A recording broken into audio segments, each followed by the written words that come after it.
Muy buenas noches a todos los presentes. No sé si me logran escuchar. ¿Sí? Si me pueden confirmar si me logran escuchar. Si me pueden escribir a través del chat. Muy buenas noches a todos. Entonces, presentes, bienvenidos a la última sesión del primer circuito científico de avances en nutrición clínica organizado por GENUC Educación Continua. Ahora me es grato presentarme. Yo soy el licenciado Paulo Recoba, con una maestría en nutrición y dietética. También sumado a eso, especialista en nutrición clínica y coordinador académico de la misma institución. ¿Sí? Sin más que decir, voy a hacer una pequeña dinámica. Ante todo, quisiera continuar y me gustaría que por el chat me puedan compartir de qué país y de qué ciudad se están contactando hoy día mismo. A ver si me pueden escribir a través del chat. ¿Dónde nos están viendo? Acá vemos, me dicen desde México, desde Perú, Lima. Muy buenas noches. A ver, invito a todos los colegas que puedan ir compartiendo eso, para ir viendo desde dónde nos están escuchando. Sin más dilución, les comparto la estructura de nuestro curso que se va a realizar hoy día. Las indicaciones previas, como podemos ver nosotros, todas las indicaciones a quienes nos escuchan por Zoom, por favor, se les solicita muy amablemente que puedan mantener sus micrófonos apagados durante la sesión para evitar interrupciones. El desarrollo del tema que van a ser brindados después hoy día, las preguntas y respuestas, todas sus dudas que deben dejar ustedes van a ser colocadas a través de la plataforma Slido, que se le va a dar ahí justo el link para que ustedes puedan conectarse y puedan entrar solamente con la contraseña GNUT con el mismo código. Ahí en el chat lo van a colocar. Y comentarios finales que les puedo brindar es que en la sección vamos a dar varias noticias sobre algunos eventos académicos que se van a venir justo en la institución en este año.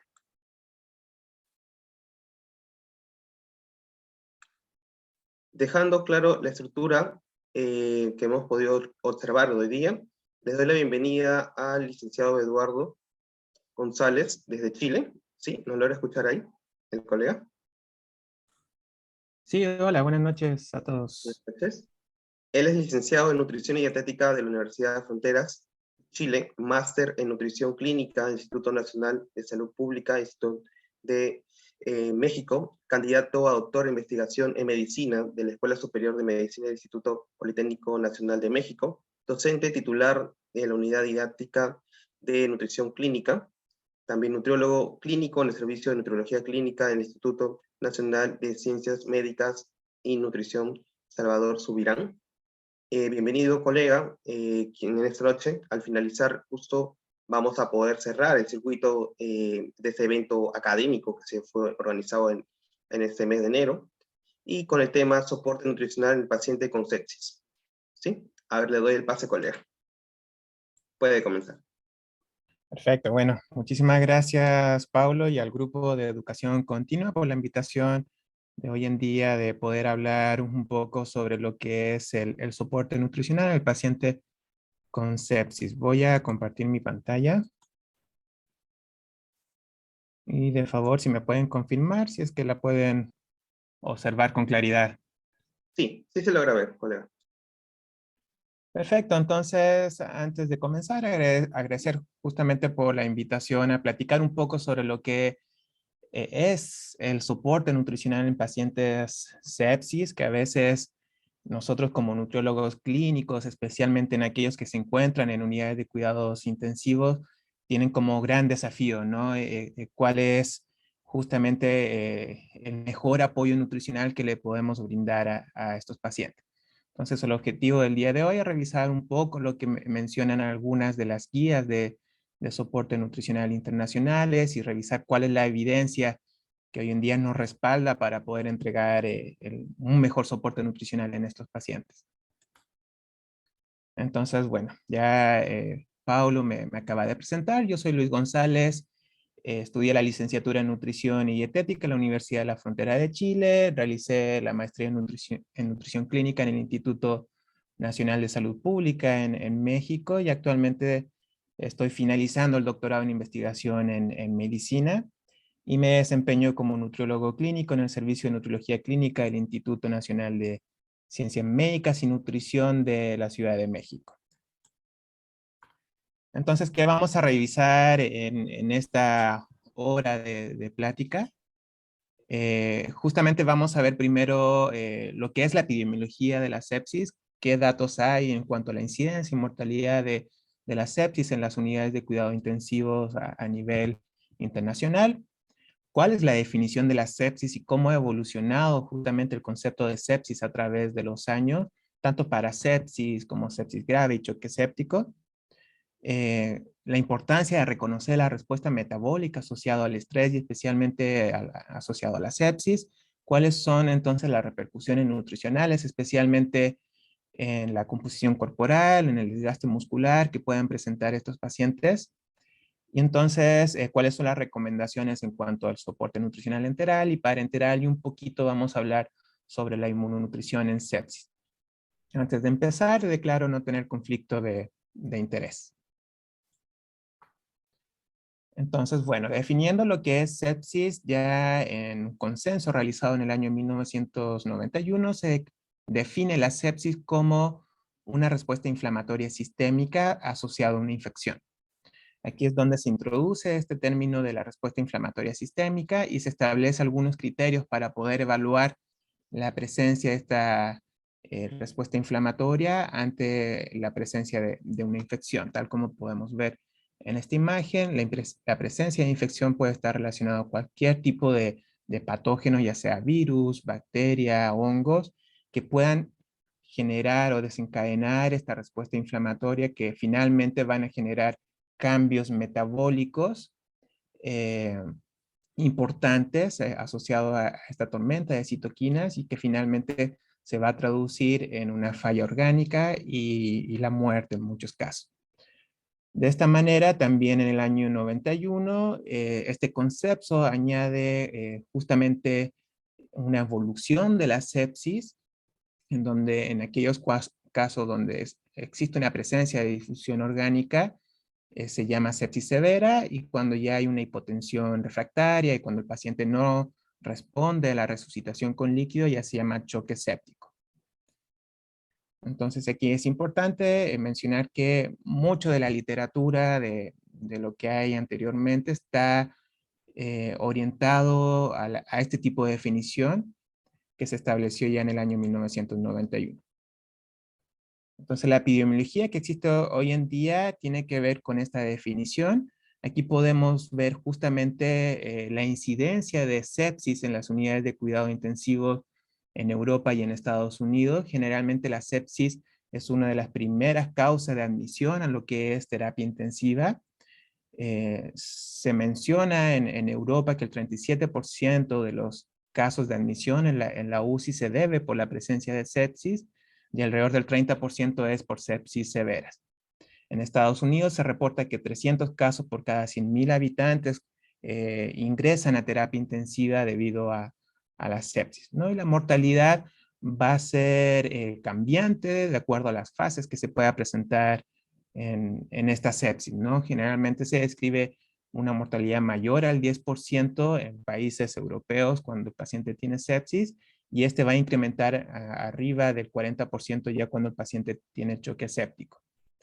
En esta tabla podemos observar entonces cuál es la diferencia entre mortalidad en terapia intensiva, la mortalidad hospitalaria, los días de estancia que lleva el paciente en la unidad de cuidado intensivo y la estancia en hospital, además de los días de ventilación mecánica en distintas regiones del mundo, ¿no? Norteamérica, Sudamérica, Europa y en la totalidad. Aquí, bueno, podemos resaltar que justamente Sudamérica es una de las regiones donde se presenta mayor mortalidad de UCI en terapia intensiva y mortalidad hospitalaria. así como una mayor estancia de estos pacientes en la unidad de cuidado intensivo. Recordando que entre mayor estancia hospitalaria o mayor estancia pueda presentar el paciente en terapia intensiva, mayor riesgo existe de complicaciones, perdón, y mayor riesgo existe de que el paciente pueda egresar de UCI con un grado de desnutrición importante. Entonces, es importante destacar justamente estas diferencias que existen en mortalidad en las regiones. Probablemente esta diferencia se asocia justamente que en otros países de Norteamérica, en Europa, la disminución en la mortalidad se asocia a un tratamiento temprano de la sepsis, a uso de antibióticos temprano o una resucitación temprana, y es importante en este caso a un soporte nutricional temprano. Se ha mencionado en Estados Unidos que ha ido disminuyendo la mortalidad de UCI en terapia intensiva en los últimos años, y esta disminución en la mortalidad está estrechamente relacionado a un soporte nutricional temprano. No cabe duda que entre antes nosotros podamos establecer un soporte nutricional adecuado en estos pacientes, podemos ir repercutiendo en esta disminución en la mortalidad. Entonces, ¿qué es la respuesta o el síndrome de respuesta inflamatorio sistémico? Ya en esta definición, en el consenso del año 1991, se establecen los criterios para evaluar la presencia del conocido SIRS o síndrome de respuesta inflamatoria. Si existe una sospecha o una infección ya documentada del paciente, más la presencia de 2 o más de estos criterios, ya sea una frecuencia cardíaca elevada, mayor a 90 latidos por minuto, una frecuencia respiratoria mayor a 20 por minuto, una presión arterial de CO2 menor a 32, que esto lo podemos obtener a través de una gasometría arterial, la presencia de fiebre, temperatura mayor a 38, una disminución en la temperatura también menor a 36, o un recuento de leucocitos mayor a 12.000 o menor a 4.000, ya son criterios para identificar esta respuesta inflamatoria sistémica. Entonces, de acuerdo a la definición del año 1991, ya si el paciente presenta una sospecha o una infección documentada, más la presencia de 2 o más de estos criterios, ya podríamos estar hablando de un paciente con sepsis. Posteriormente, se define lo que es la sepsis severa. En el año 2001 se introducen incluso más signos y criterios para poder identificar la presencia de sepsis y sepsis severa, a la vista de que posteriormente se ha ido observando que estos criterios para identificar la respuesta sistémica a la inflamación no son suficientes para detectar los pacientes que realmente tienen sepsis. Posteriormente se fueron introduciendo otros signos como la hipoxemia arterial, que se puede definir como una relación de la presión arterial de oxígeno y de la fracción inspirada de oxígeno menor a 300, presencia de oliguria, un incremento agudo de la creatinina sérica, un incremento en los tiempos de coagulación, presencia de hilio paralítico, trombocitopenia, hiperbilirrubinemia, incremento de lactato, que esto va a ser un marcador muy importante relacionado a la hipoperfusión que pueda presentar los pacientes con sepsis. Son entonces signos para evaluar la presencia de una sepsis severa. ¿Cómo se va a definir sepsis severa entonces? Ya es el diagnóstico de sepsis, pero más algún signo de hipoperfusión, que puede ser cualquiera de estos signos que comentamos anteriormente, o la presencia de una disfunción orgánica, alguna falla respiratoria o alguna falla renal. Ya en el año 2016, en el tercer consenso de la definición de los criterios de sepsis, se cambia lo que es en sí la definición de sepsis, justamente porque se identificaba que a través... Bueno, ¿sí se me puede escuchar bien?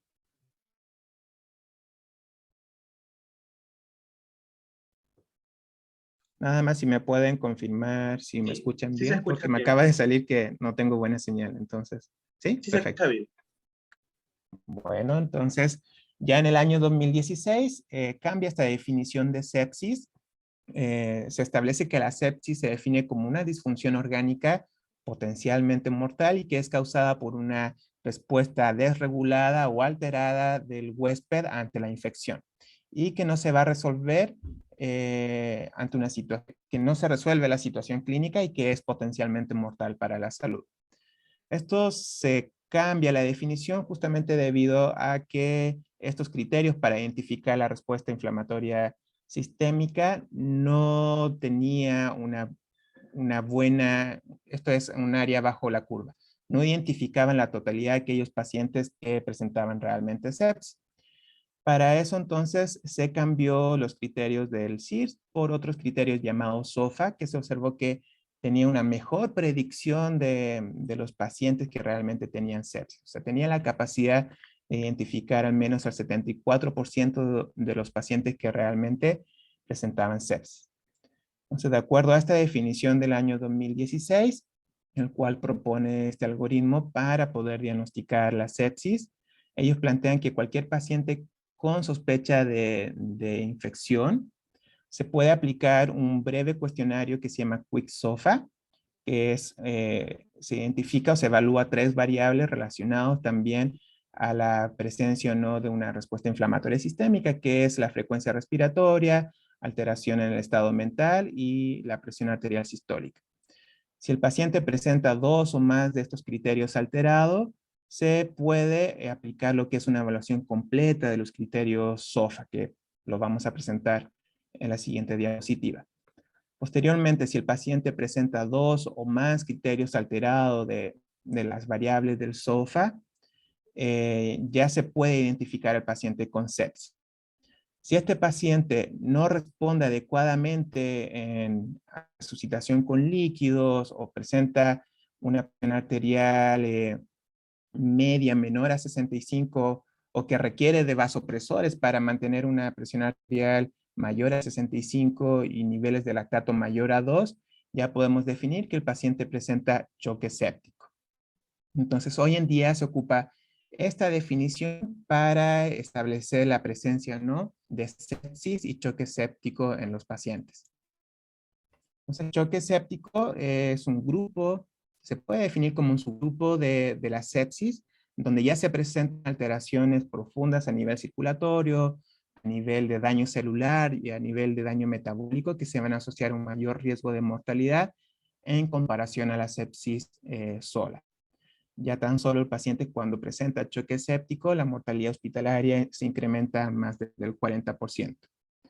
Y en resumen, entonces podemos identificar la presencia de choque séptico cuando el paciente ya requiere de vasopresores como la norepinefrina, para mantener una presión arterial media mayor a 65 y un nivel de lactato sérico mayor a 2 milimol por litro, a pesar de una adecuada reanimación con volumen hídrico.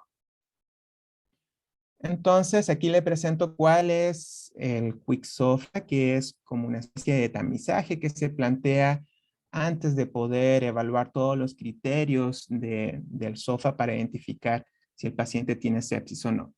Entonces, ante cualquier paciente que se tenga sospecha de infección, deberíamos aplicar este score Quick SOFA, que es un criterio justamente que ayuda a identificar con mayor rapidez, con mayor facilidad, si el paciente podría tener o no sepsis.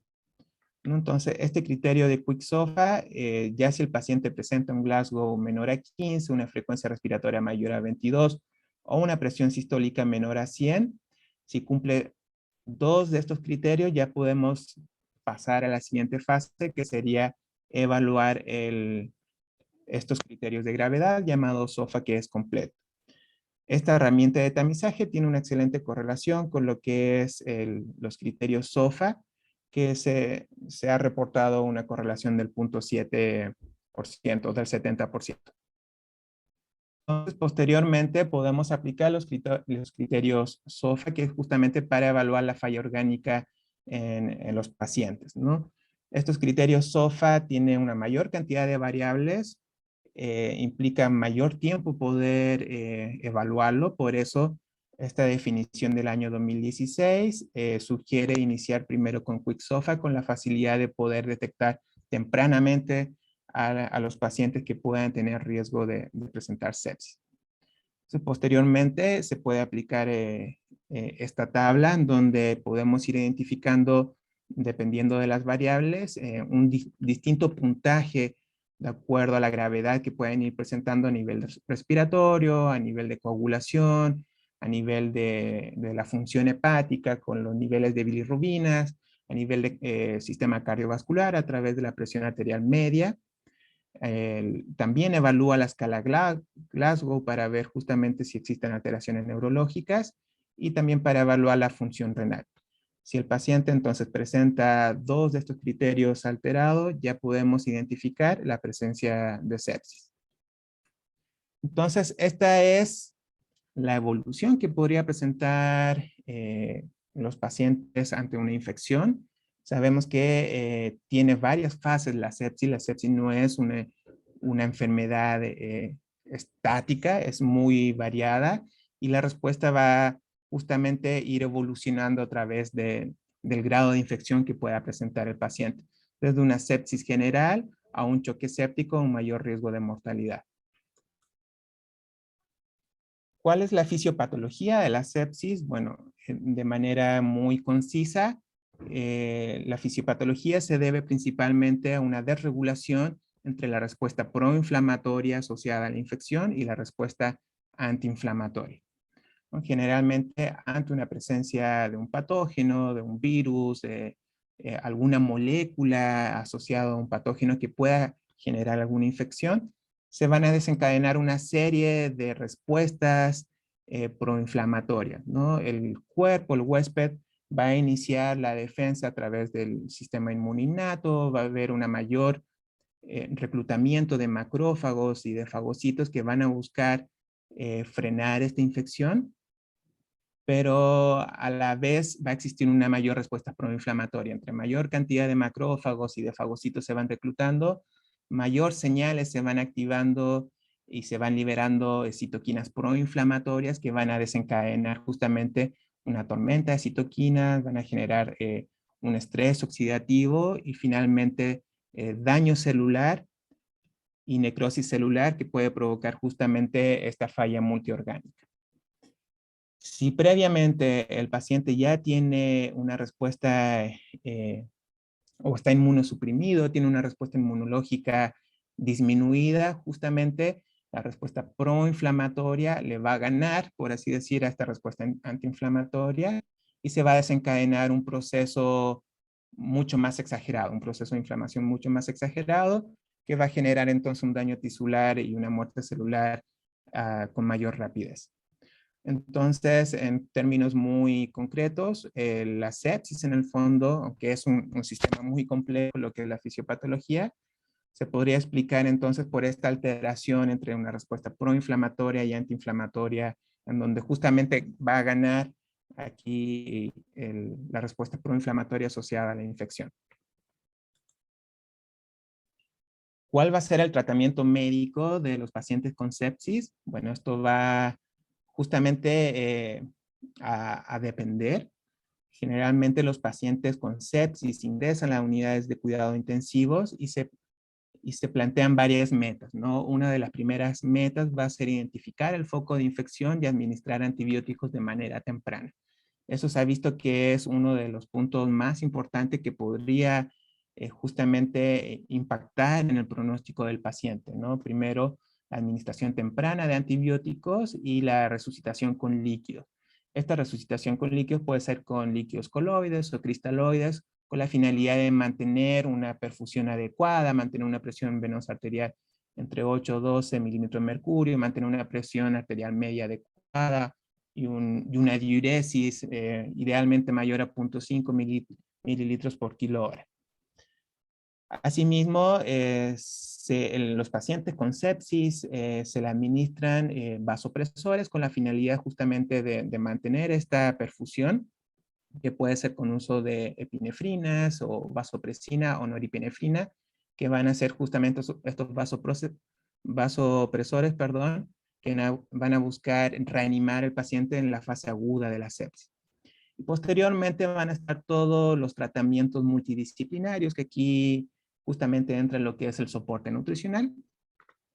Como les mencioné anteriormente, ya se ha descrito que un adecuado soporte nutricional o una nutrición enteral temprana podría impactar de manera favorable en el pronóstico de los pacientes, disminuyendo justamente la mortalidad y disminuyendo los días de estancia hospitalaria. ¿Ok? Entonces, Cabe destacar que esto va a ser un manejo multidisciplinario entre un equipo médico, entre el equipo de nutrición clínica, el equipo de enfermería, justamente para poder principalmente pasar esta fase aguda relacionada a la sepsis, en donde el paciente se encuentra con una disminución en la perfusión tisular asociado justamente a la infección. Entonces, ¿qué es lo que pasa metabólicamente ante una infección o ante la sepsis, ¿no? Esto es muy importante tener en claro cuál es la respuesta metabólica de los pacientes con infección, dado que el soporte nutricional va a depender justamente en qué fase de la infección se encuentra el paciente. Podemos observar que en el día cero, en el momento de la infección, existe una disminución en el gasto energético, una disminución en la perfusión tisular, una disminución en el consumo de oxígeno y una disminución en la tensión y la temperatura arterial, en la temperatura. Esta fase se conoce como fase EB o fase de choque, o comúnmente también llamada como fase aguda temprana. En esta parte, el gasto energético, como les mencioné, disminuye y hay una mayor utilización de carbohidratos en comparación a otras fuentes de energía como proteínas y lípidos. Aquí podemos encontrar al paciente probablemente con hiperglucemia, con hipertrigliceridemia, debido justamente a una mayor producción de energía a través de sustratos endógenos. Posteriormente, el paciente pasa a un estado de fase flow, que se llama, o comúnmente conocida como fase aguda posterior o tardía, en donde ya existe un incremento en el gasto energético, hay una disminución en la utilización de carbohidratos a expensas de un incremento de la utilización de proteínas y lípidos.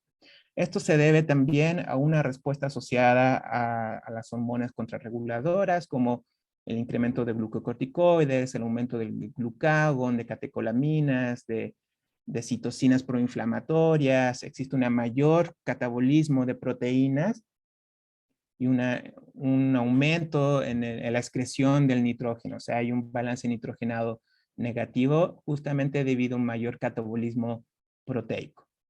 Y finalmente, ya en la fase de recuperación o la fase de anabolismo, de adaptación también, va a haber un incremento nuevamente del gasto energético. Esto es muy importante entonces reconocer en qué fase de la infección se encuentra el paciente para justamente poder ir nosotros, ir modificando nuestro soporte nutricional. Aquí es donde el paciente tiene un mayor incremento del gasto energético, incluso se ha reportado el 60 al 70% del gasto energético basal, se puede ver incrementado en esta fase de recuperación. Justamente hay un mayor catabolismo de proteína y un mayor catabolismo de lípidos.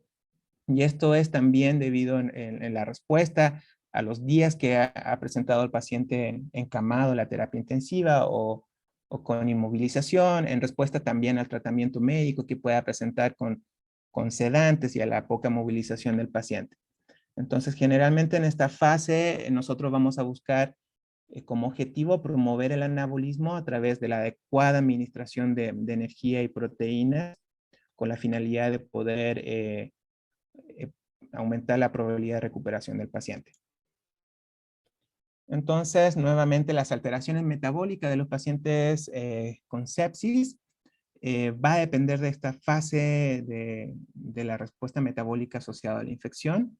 Sin embargo, cabe destacar que ya en la fase tardía podemos observar un cambio fisiológico hacia la gluconeogénesis y a la glucólisis, que esto metabólicamente nosotros lo vamos a observar con un incremento en los niveles de glucosa sanguíneo con hiperglucemias, un incremento en el catabolismo proteico, esto que va a significar una alteración en los aminoácidos circulantes. Se van a utilizar ya los aminoácidos circulantes con la finalidad de generar mayor cantidad de glucosa.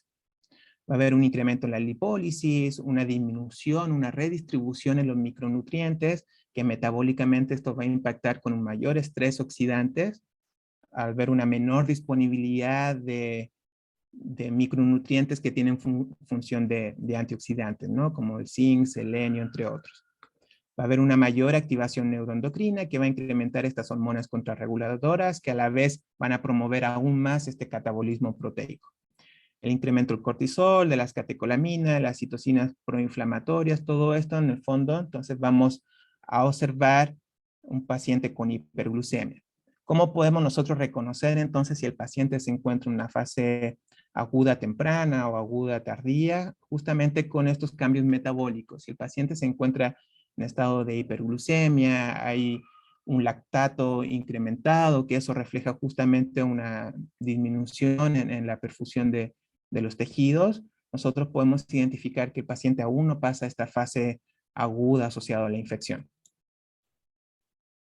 Se ha escrito también, este es un artículo, una figura muy importante que lo pueden encontrar en el artículo del doctor Paul Wichmeyer, en donde él justamente ha estudiado mucho lo que es el metabolismo de los pacientes en etapa crítica, y él ha observado justamente que el cuerpo tiene una capacidad de generar el 35 al 75% de los requerimientos de glucosa en la fase aguda de la infección, ¿no? Y todo esto es a través de mecanismos de adaptación a nivel metabólico que van a generar un catabolismo proteico con la finalidad de aumentar la disponibilidad de energía de glucosa a nivel sanguíneo para poder llevar a cabo todas las funciones de reparación o de recuperación ante la infección.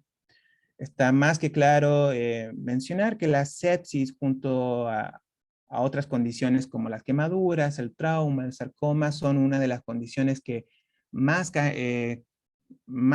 catabolismo proteico se presenta, un mayor balance proteico negativo se llega a presentar, ¿no? Se ha reportado que los pacientes con sepsis y choques sépticos pueden llegar a perder incluso 1 kilo de masa muscular al día en los primeros 10 días de la infección, ¿no? Entonces esto es muy importante tener en claro de que esta respuesta metabólica y todos estos cambios metabólicos van a repercutir negativamente en la composición corporal, específicamente en la pérdida de masa muscular, con la finalidad de mantener una disponibilidad de glucosa en el cuerpo y responder a las necesidades energéticas del paciente, ¿no? A la infección.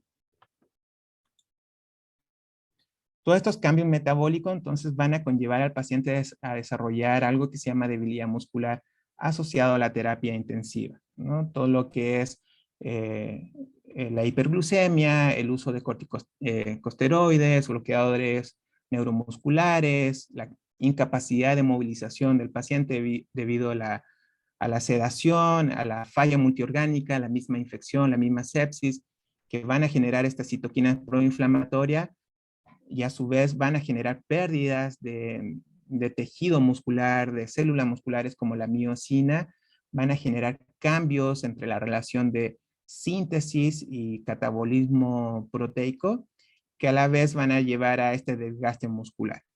Este desgaste muscular incluso persiste después de la sepsis y se ha descrito que puede llegar a persistir entre 6 meses, incluso 2 años posterior a la recuperación de los pacientes en terapia intensiva con sepsis. Entonces, es algo que debemos tener en cuenta. El apoyo nutricional no solo acaba o no solo se realiza en los pacientes en la unidad de cuidado intensivo, sino que se debe continuar este apoyo nutricio incluso en los pacientes que logran superar o que logran sobrevivir en la terapia intensiva. Entonces, uno de los objetivos de esta plática es mencionarle o tener muy en claro de que el soporte nutricional no acaba en la terapia intensiva, sino que debe continuar aún en la parte de recuperación y rehabilitación para poder revertir toda esta pérdida de masa muscular que puede presentar en los primeros 10 días un paciente con sepsis.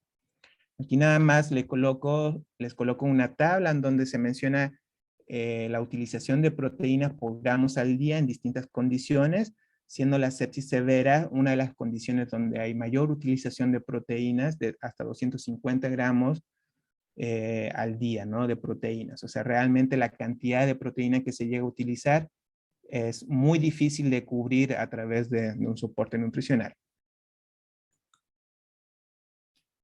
Este artículo es muy interesante, fue publicado en la revista Nature en el año 2019, en donde hoy en día ya podemos ver en la literatura muchos artículos en donde utilizan técnicas de imagen para poder evaluar la composición corporal y la pérdida de masa muscular en pacientes en terapia intensiva, ¿no? Entonces, en este estudio se utilizó la tomografía computarizada para evaluar el área muscular a nivel de la lumbar 3, que es justamente uno de los lugares donde se puede estandarizar y evaluar la presencia de la masa muscular en pacientes en terapia intensiva.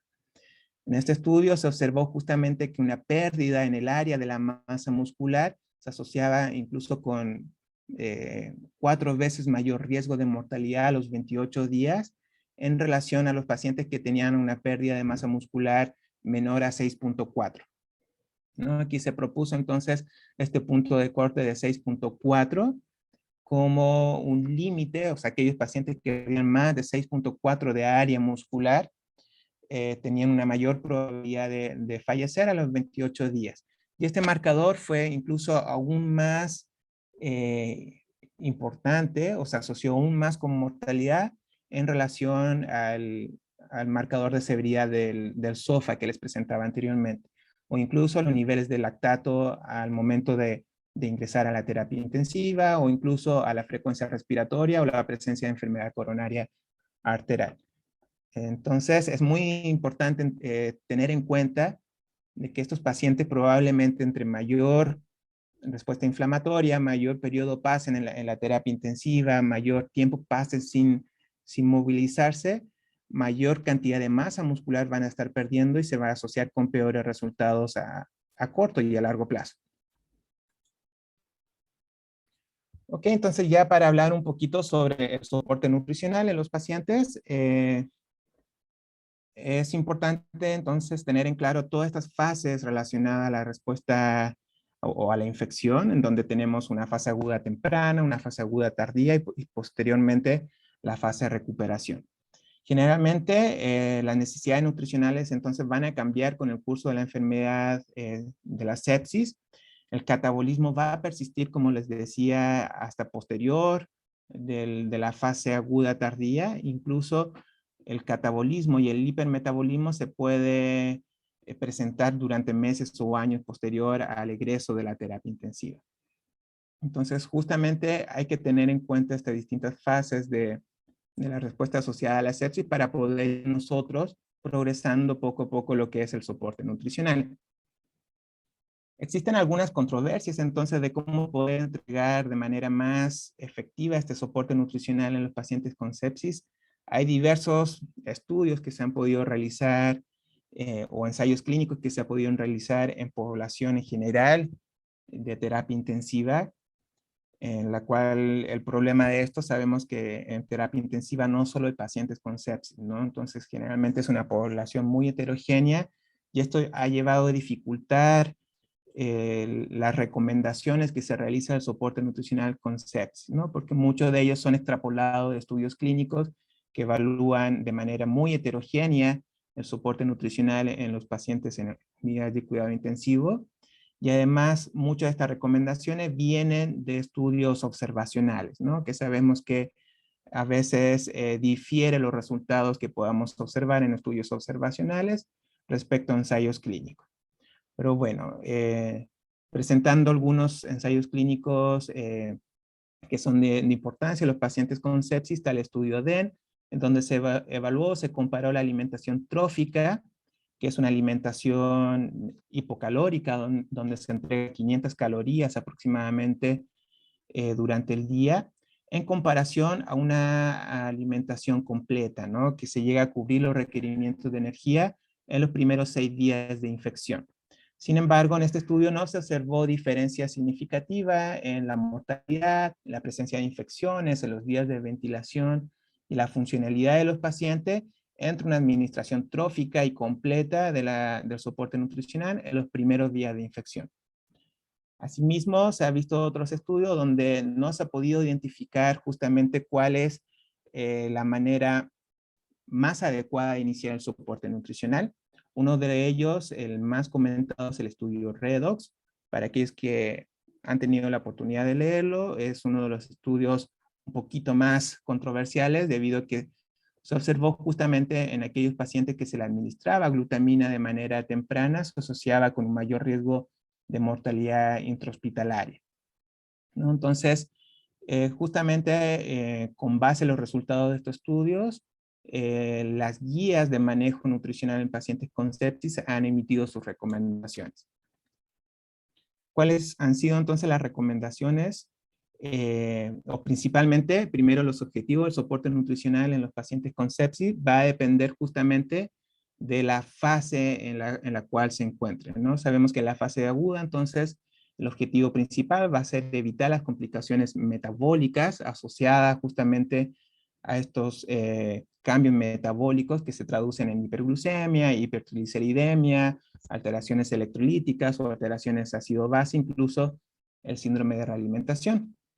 El objetivo también en esta fase va a ser entregar un adecuado aporte de proteínas y un moderado aporte de energía de fuentes no proteicas, también para evitar lo que es la sobrealimentación en la fase aguda de la infección. Posteriormente, ya en la fase crónica, posterior al cuarto o quinto día de infección, podemos ir incrementando el aporte de energía y proteína con la finalidad ya de atenuar la pérdida de masa muscular. Asegurar incluso la movilización temprana del paciente, prevenir complicaciones gastrointestinales y evitar ya en esta fase lo que es la subalimentación. Y posteriormente, ya en la fase de recuperación, posterior a los 10 días de la infección, podemos promover el anabolismo y la recuperación de la masa muscular, incrementando el aporte tanto de energía y de proteínas. Esto va a ser con el objetivo de optimizar el estado nutricional e igualmente evitar lo que es la subalimentación. Entonces, ¿qué nos dice la guía de la ASPEN, lo que es la Sociedad Americana de Nutrición Enteral y Parenteral? Entonces, ellos nos dicen justamente, primero se preguntan, ¿no?, si los pacientes con sepsis grave son candidatos o no a iniciar una nutrición enteral temprana. Pues justamente lo que ellos plantean y con base a un consenso de expertos, esto quiere decir que aún falta todavía evidencia que se pueda generar al respecto. Ellos sugieren de iniciar la nutrición enteral temprana dentro de las 24 o 48 horas, pero en aquellos pacientes que ya se encuentran hemodinámicamente estables, o sea, que ya superaron esta fase del choque séptico. ¿Cómo podemos identificar los pacientes que están con estabilidad hemodinámica? Pues bueno, van a ser aquellos pacientes que ya pueden o logran mantener una presión arterial media mayor a 60, con dosis estables de vasopresores o con una disminución ya de las dosis de vasopresores y con una disminución, una estabilidad de los niveles de lactato. Técnicamente ya si esto se debe lograr en las primeras 24 o 48 horas, ¿no? Porque de esto depende el pronóstico del paciente. Una vez que se logra estabilizar, entonces el paciente se puede iniciar la nutrición enteral. ¿De qué manera se debe iniciar la nutrición enteral temprana? Pues esto debe ser justamente de manera progresiva, como les mencionaba anteriormente. ¿Y por qué es importante la nutrición enteral temprana? Sabemos que la nutrición enteral no solo juega un rol de nutrir al paciente, no solo juega un rol de entregar energía, de entregar nutrimentos y de mejorar el estado nutricional del paciente, sino que también juega un rol a nivel inmunológico. La nutrición enteral o el estímulo enteral que se puede entregar a nivel intestinal en los pacientes va a favorecer a las vellosidades intestinales, va a mantener la estructura y la función intestinal, lo cual en el fondo va a lograr a prevenir lo que es la translocación bacteriana, ¿no? Y esta translocación bacteriana también podría acentuar lo que es justamente la presencia de sepsis. Va a estimular también la secreción de enzimas, de anticuerpos intestinales, de la respuesta inmunitaria a nivel intestinal. Va a atenuar el catabolismo y también se ha visto que puede disminuir el riesgo de la presencia de úlceras de presión. ¿Cuáles serían las desventajas de iniciar una nutrición enteral temprana? Pues bueno, se ha escrito en algunos casos complicaciones asociadas a la sobrealimentación. Por eso se busca iniciar de manera trófica con aportes pequeños de energía e ir progresando a medida de que el paciente vaya superando la fase aguda de la infección. Podría generar algunas intolerancias gastrointestinales, que esto en el fondo también va a depender de la velocidad o del modo que se pueda administrar la nutrición enteral. Podría en algunos casos empeorar la inflamación al proporcionar precursores proinflamatorios. Sin embargo, esto se ha visto que es que es poco probable, ¿no? Y se ha descrito que podría inhibir un proceso llamado autofagia. La autofagia es la capacidad de reciclaje de las células, en donde se ha visto que una disminución en la autofagia podría repercutir negativamente en los desenlaces clínicos de los pacientes. Sin embargo, esto todavía está en estudio. Pero bueno, ¿qué es lo que sabemos a través del resultado de revisiones sistemáticas? Es que justamente lograr esta nutrición enteral temprana en los pacientes con sepsis podría disminuir entre el 28 al 11% el riesgo de infección durante la estancia hospitalaria, disminuye en un 39% el riesgo de mortalidad y disminuye en 4.5 días la estancia en terapia intensiva. Entonces, este va a ser uno de los principales objetivos relacionados al soporte nutricional en los pacientes con sepsis, es lograr poder administrar al paciente una nutrición enteral temprana dentro de las 24 o 48 horas después de la resucitación o después de la estabilidad hemodinámica. Ya sea de manera trófica, esto va a ayudar justamente ya a disminuir el riesgo de mortalidad, de infecciones y de estancia en terapia intensiva. ¿Cómo podemos evaluar entonces justamente si existe o no presencia de intolerancia gastrointestinal asociada a esta nutrición enteral temprana? Esto también es muy controversial y muy discutido en la literatura. Se han descrito muchas maneras, muchas variables para poder identificar la presencia de intolerancia gastrointestinal. Una de ellas, la más utilizada, es la presencia de un volumen residual gástrico mayor a 500 mililitros o un volumen residual gástrico de entre 150 a 500 mililitros en 2 mediciones consecutivas. Sin embargo, esto no quiere decir que se deba suspender la nutrición enteral, sino más bien disminuir la velocidad de infusión y luego poder ir progresando paulatinamente a medida que vaya pasando justamente esta fase aguda de la infección. La presencia de vómito también es un marcador importante asociado a la intolerancia gastrointestinal. En estos casos podríamos administrar una nutrición enteral en lugar de ser por una vía nasogástrica, por ejemplo, la podríamos administrar con un avance yeyunar. ¿Qué pasa en aquellos pacientes que aún continúan con ciertas dosis de vasopresores? Esto también es un tema muy controversial en los pacientes con sepsis.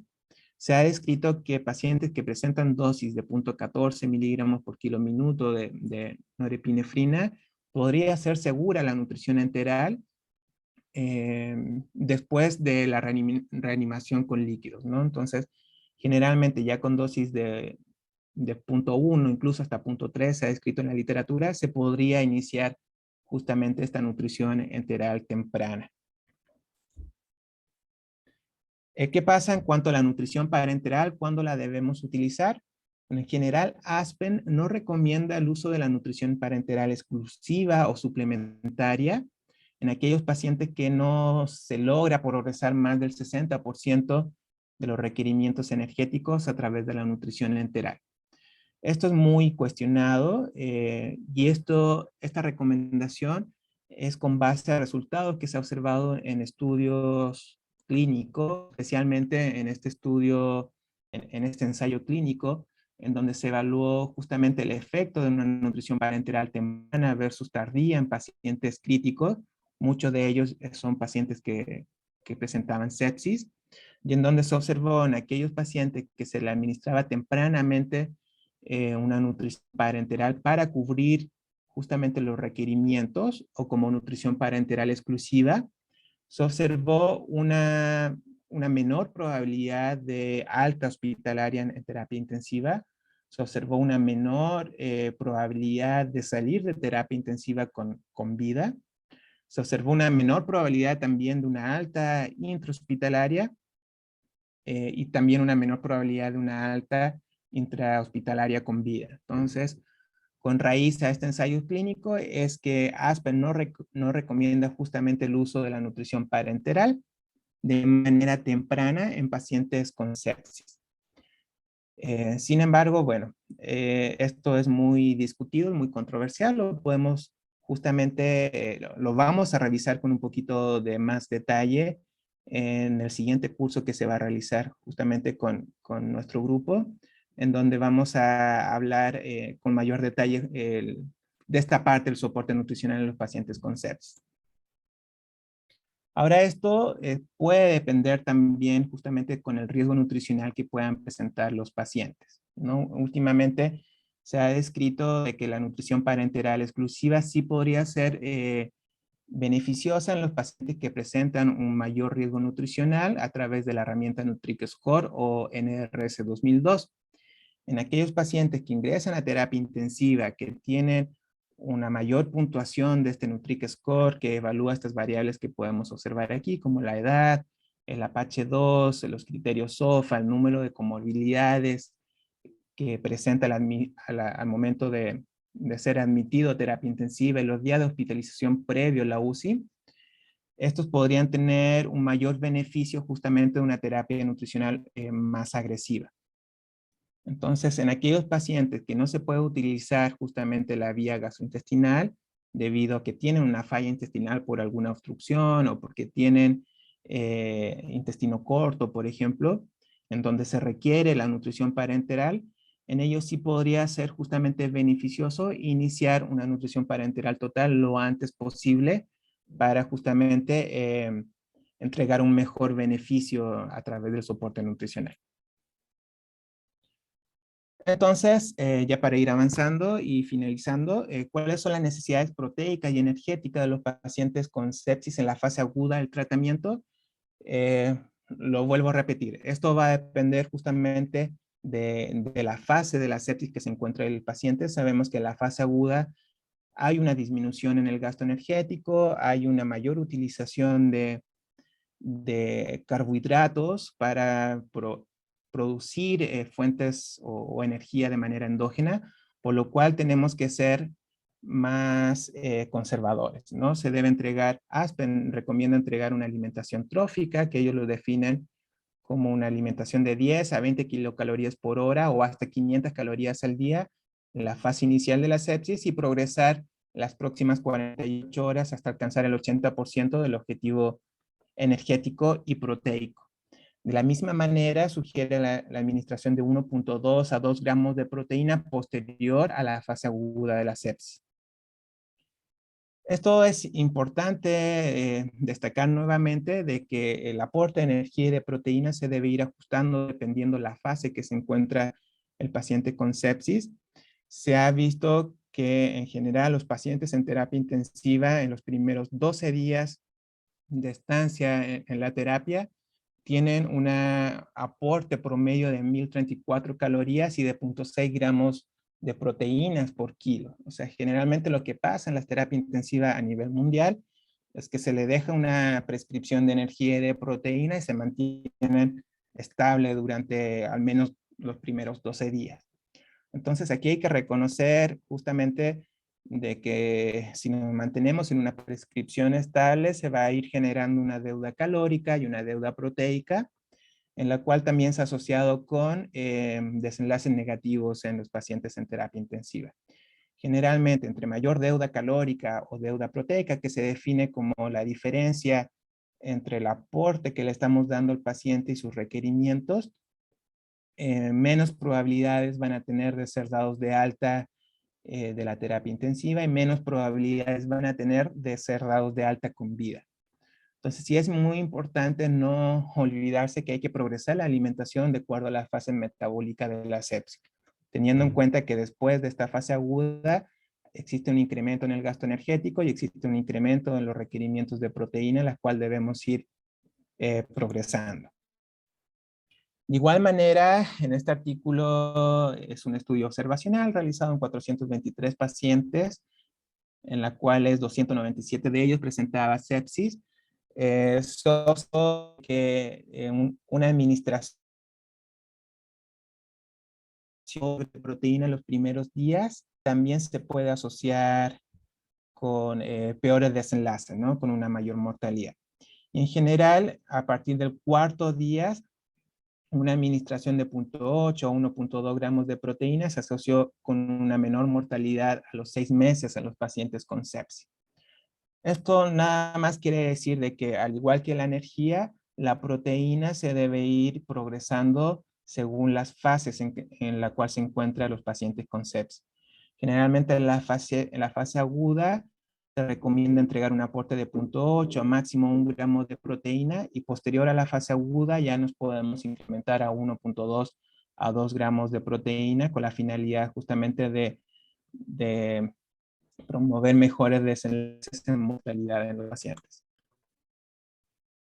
¿Qué hay respecto a la alimentación trófica versus completa? Esto ya lo mencionamos previamente. En los estudios clínicos que se han publicado en el último tiempo, no se ha observado diferencia a nivel de mortalidad en entregar una alimentación trófica, o sea, de 500 calorías, versus una alimentación completa, o sea, llegar a cubrir sus requerimientos de energía en la primera semana de terapia intensiva en los pacientes críticos.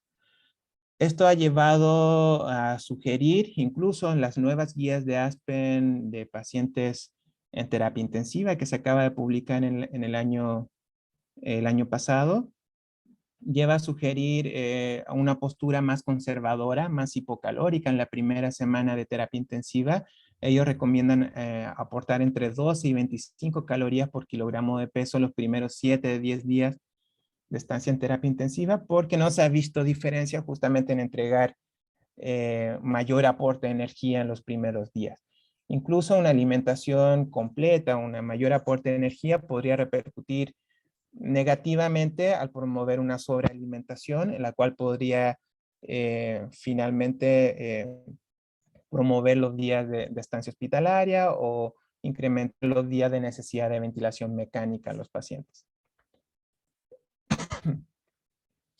¿Qué hay respecto a los micronutrientes en los pacientes con sepsis? Sabemos que la sepsis, en general la enfermedad crítica, va a generar un desbalance en el estrés oxidante de los pacientes al promover una mayor cantidad de componentes prooxidativos, como la liberación de especies reactivas de oxígeno y como la liberación de óxido de nitrato, que generan justamente o promueven esta liberación de moléculas prooxidantes.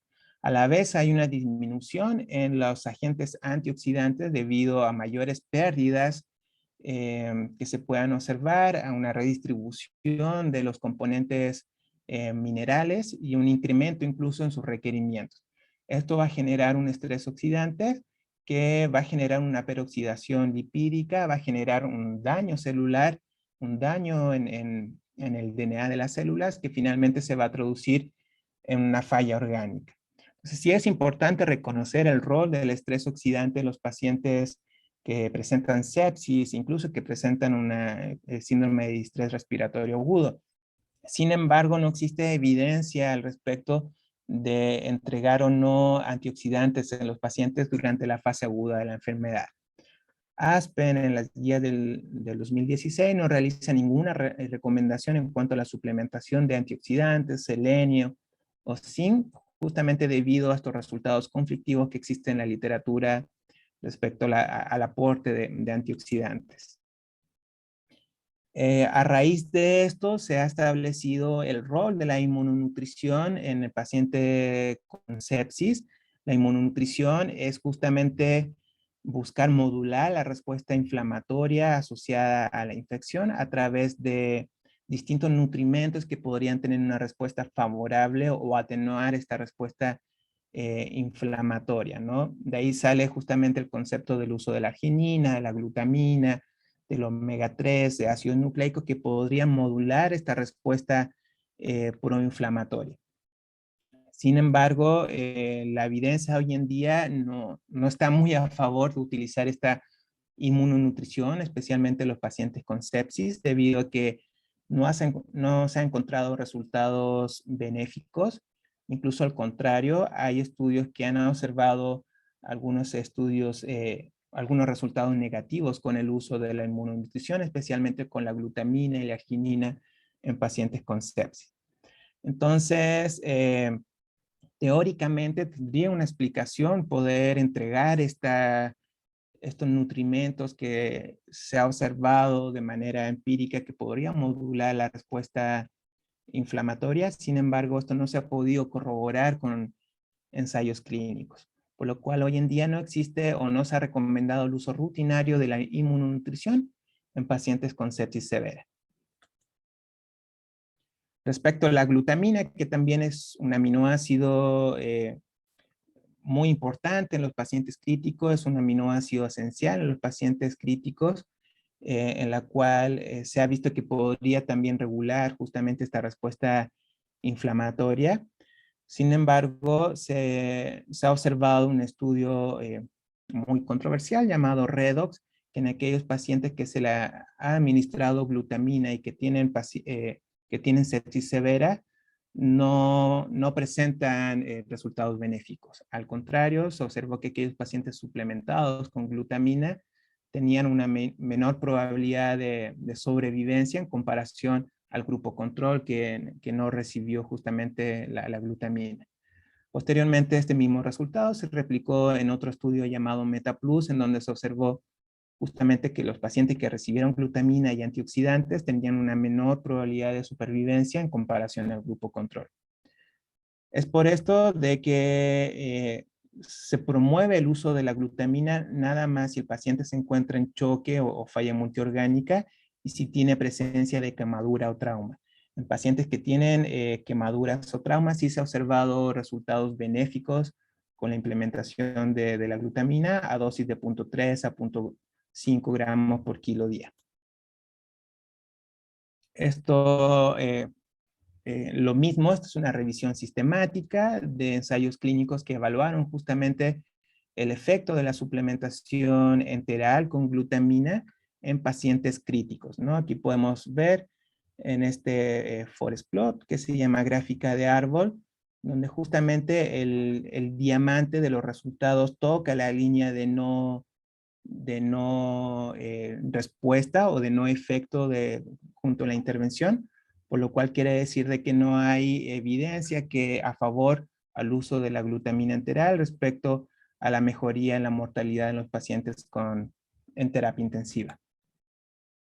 Respecto del omega 3 en pacientes con sepsis, aquí también les presento brevemente los resultados de esta revisión sistemática y metaanálisis de ensayos clínicos que han evaluado justamente el efecto, ahora sí, de la suplementación con omega 3 en pacientes con sepsis.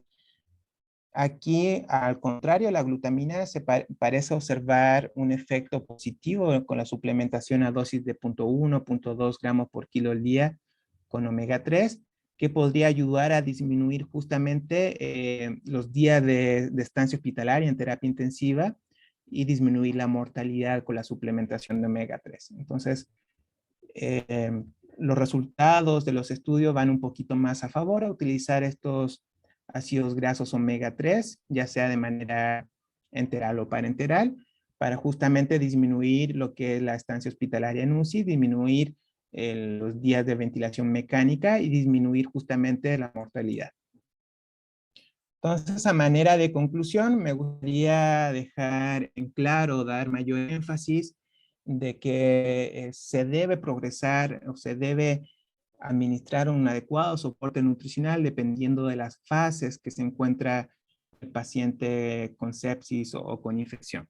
Teniendo en cuenta que durante la fase aguda temprana, los primeros 4 días de la infección, va a ser importante mantener una alimentación más hipocalórica, cubriendo inicialmente el 25, 50, el 75% de los requerimientos energéticos el tercer día, para posteriormente, ya posterior a esta fase aguda tardía asociada a la infección, ir incrementando el aporte de energía y de proteína.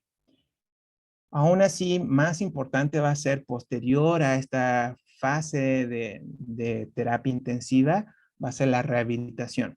Sabemos que durante la rehabilitación existe un hipermetabolismo persistente que puede llegar a durar incluso 2 años posterior al alta en la terapia intensiva. Va a existir un catabolismo también persistente, incluso hasta los 2 años del alta de la terapia intensiva, por la cual va a ser importante mantener este apoyo nutricional, incluso aportando el 50 al 70% más del gasto energético en reposo que presente el paciente. Asimismo, durante la fase de rehabilitación se debe incrementar el aporte de proteína de 2 a 2.5 gramos de proteínas por kilo al día para promover este anabolismo y recuperar toda la cantidad de masa muscular perdida durante la estancia en terapia intensiva. En esta parte entonces va a ser muy importante tratar de utilizar complementos nutricionales orales que aporten mayor cantidad de energía y de proteína, aparte de lo que se entrega de las recomendaciones alimentarias, ¿no? Aquí sí se puede promover justamente el uso de al menos 2 complementos nutricionales orales al día, idealmente, para seguir promoviendo una mayor ingesta de energía y proteínas. Es importante destacar también que entre el 30 y el 50% de los pacientes que han estado al menos 10 días en terapia intensiva van a egresar con desnutrición. Entonces el soporte nutricional no termina al alta de la terapia intensiva, sino que debe continuar posterior a la etapa del alta hospitalaria. Entonces, como mensaje finales, sabemos que la sepsis se va a caracterizar por un catabolismo masivo de manera temprana, por una pérdida de masa muscular y un hipermetabolismo que va a ser creciente dependiendo de las fases de la sepsis y que va a persistir durante meses o años. Existen pocos estudios clínicos aleatorizados que generen evidencia respecto al apoyo nutricional de los pacientes con sepsis. La mayoría de las recomendaciones son a través de artículos o evidencias que son extrapolados de estudios observacionales. Hay que individualizar el aporte de energía y de proteína reconociendo justamente si el paciente se encuentra en fase aguda o tardía de la infección, más que pensar en la inmunonutrición, ¿no? O sea, aquí es más importante progresar adecuadamente el aporte de energía y de proteína que buscar darle beneficios extras a través de la suplementación con glutamina u otros componentes relacionados a fórmulas inmunomoduladoras. Es más importante prevenir la deuda energética y proteica. Pues bueno, eso sería entonces justamente todo relacionado a la plática de hoy en día de soporte nutricional en pacientes con sepsis. Vamos a revisar algunos conceptos más controversiales con mayor detalle en el próximo curso que se va a presentar de soporte nutricional enteral en paciente crítico. Buenas noches, mucho gusto. Mi nombre es Diana Santos. Soy máster en nutrición y nutricionista dietista. Gracias, colega Luis Eduardo, por habernos acompañado en esta oportunidad y felicitamos por su ponencia. Tenemos preguntas en la plataforma de Slido. No sé si por favor soporte me ayuda proyectando para poder realizarlas. Además, tenemos varios cursos programados. Tenemos un próximo webinar de soporte nutricional en enfermedades pancreáticas que se desarrollará el 10 de febrero a través de Zoom. Todos se pueden inscribir con el código QR que pueden ver en pantalla o a través del link que pueden compartir por el chat. Tenemos un próximo curso también, como lo habíamos mencionado, en proceso de atención nutricia aplicado en la consulta ambulatoria. Se desarrollará el 15 de febrero. Igualmente por vía Zoom. Pueden inscribirse a través del código QR que van a observar en pantalla y digitando el código PAN22 van a obtener un 40% de descuento.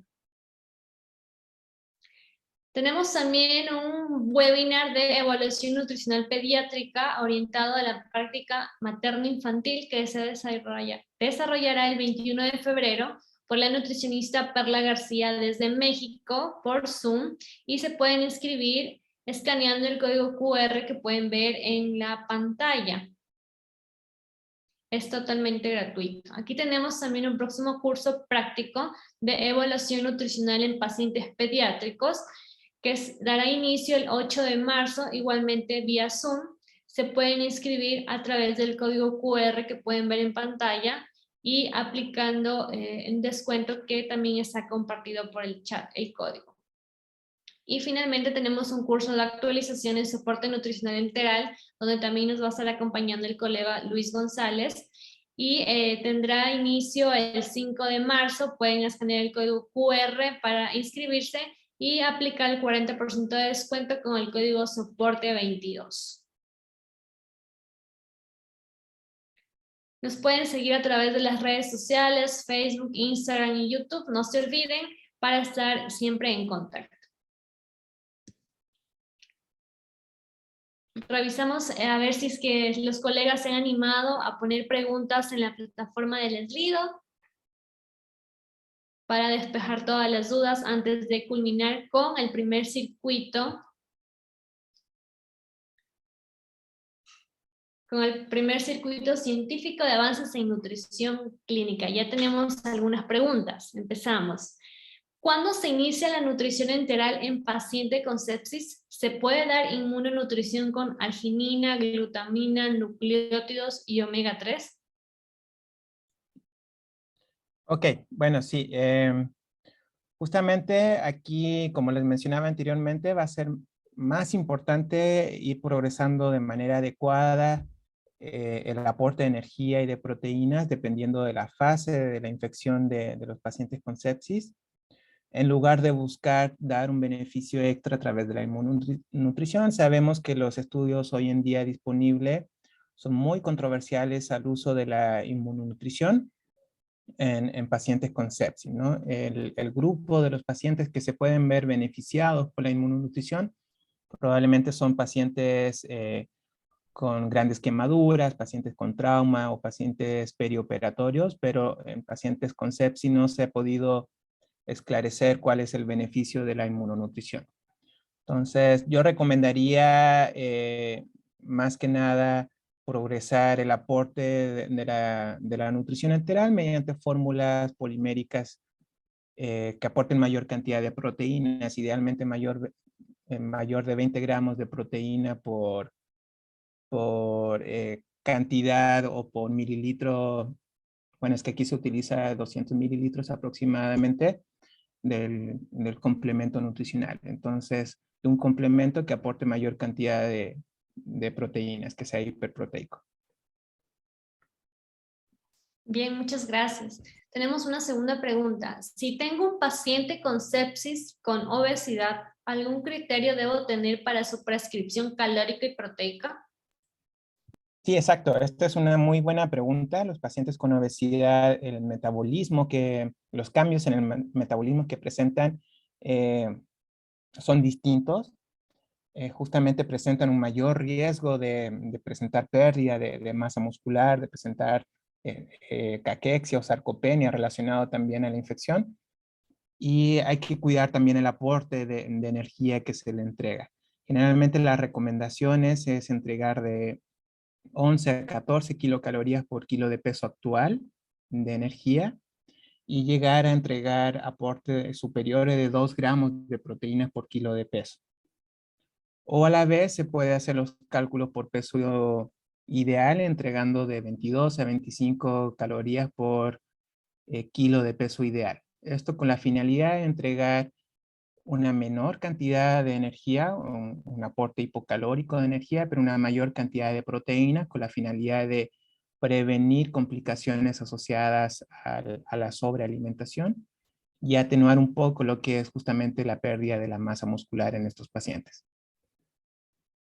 Sin embargo, esos casos específicos también lo vamos a ir revisando posteriormente en el curso que acabas de mencionar, que la vamos a ir dando más adelante. Bien, muchas gracias. Tenemos una penúltima pregunta. ¿Qué tipo de fórmula enteral sería recomendable utilizar en un paciente séptico? ¿Estándar o especializado? Yo le recomendaría en la fase aguda para iniciar el apoyo nutricional una fórmula polimérica estándar o hiperproteica, ¿no? O sea, con la finalidad de poder entregar una menor cantidad de energía, pero ir progresando el aporte de proteínas, ¿no? Entonces, generalmente se puede utilizar cualquier fórmula polimérica estándar y posteriormente ya en la fase de recuperación podemos utilizar alguna fórmula polimérica hipercalórica e hiperproteica. Pero en general no es necesario utilizar fórmulas especializadas.